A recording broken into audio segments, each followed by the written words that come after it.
Hi, my name is Brandy Moore. I'm here to give you my attending project, and we're looking again at Luke 4:14 through 30.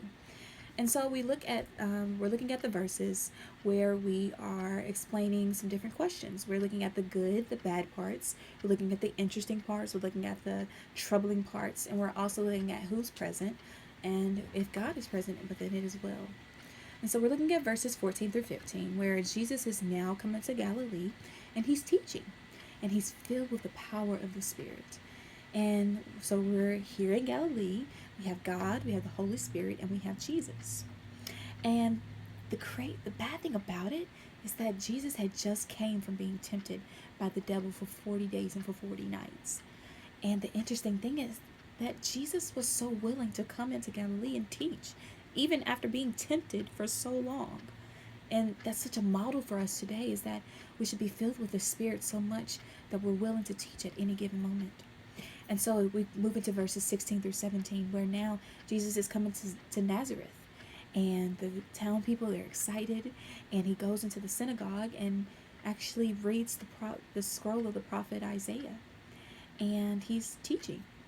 And so now we're in the synagogue in Nazareth. And we have Jesus, the people of Nazareth. And we have the leaders of the synagogue. And so the hometown people, they were excited, they were ready, and they were actually ready to worship God. They were ready to worship God, and they were coming into the synagogue, and they were excited. They're talking to each other, saying, Jesus is here. And they're ready to worship. And so we move into verses 18 through 20, where the Spirit of the Lord is upon Jesus. And he's ready to proclaim the good news, to heal and to deliver the people, and to proclaim the year of the Lord's favor. And Jesus had read now the scroll of Isaiah, and then he sat down, and everyone was fastened on him.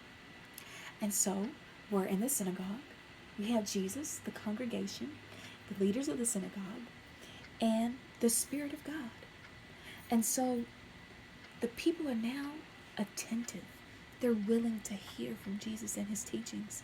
And Jesus is teaching and speaking truth. And that's such a great thing to have.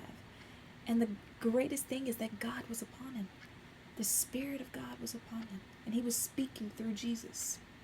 And so what interests me also is that Jesus had sat back down after reading, which indicated then that he was not there to preach a sermon, but rather to read and to teach. And so we now move into verses 21 through 22, where it says that today the scripture is being fulfilled by your hearing. And that people had marveled at that. And that they were asking the question, is this Joseph's son? And so we're in the synagogue. We have Jesus in the congregation. And Jesus had now just announced his calling to the people. And the people were attentive and they were marveled at it. And the interesting thing is that they were actually questioning it, saying, is this Joseph's son? The son of a carpenter? How is that he knows all these things? How is it that he's so knowledgeable? And it interests me. And so we move into verses 23 through 27, where now Jesus is teaching again, and he's saying, physician, heal yourself. And that's what the people are going to ask. And Jesus then says, no prophet can be accepted even in his own town. And then he begins to talk about the teachings of Elijah and Elisha, that during their times of troubles, that they weren't sent to save Jews. They were sent to save other people. And so we're in the synagogue. We're in Nazareth. We have Jesus. We have the congregation, and we have the leaders of the synagogue.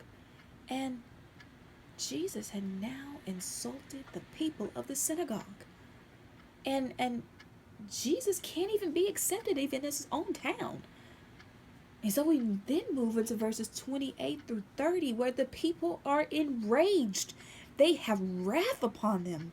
And they're ready to drive him out and put him on the brow of the hill where the city is built and throw him over. And Jesus passes right through them. So then you have the synagogue, and then you have the brow of the hill where the city was built. And so in the synagogue, the people are enraged.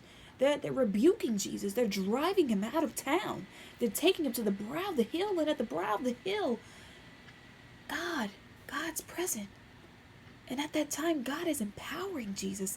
He's protecting Jesus. And even at that same time, God is introducing the opposition that Jesus will feel later on in scriptures when he would bear the cross. But even in the midst of that, on verse 30, Jesus, empowered with the Spirit, passes right through those people. And so it leaves to us, to me, a troubling thing within the scriptures. That, okay, how did Jesus pass through those people? Was it that people were on every side of them and God had empowered Jesus so much that people could not even touch him? Or was it that people were touching him and pushing him out of town, ready to throw him over the hill? But he was so empowered and with strength that he just walked away.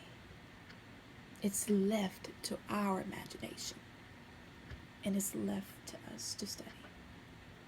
Thank you for your time.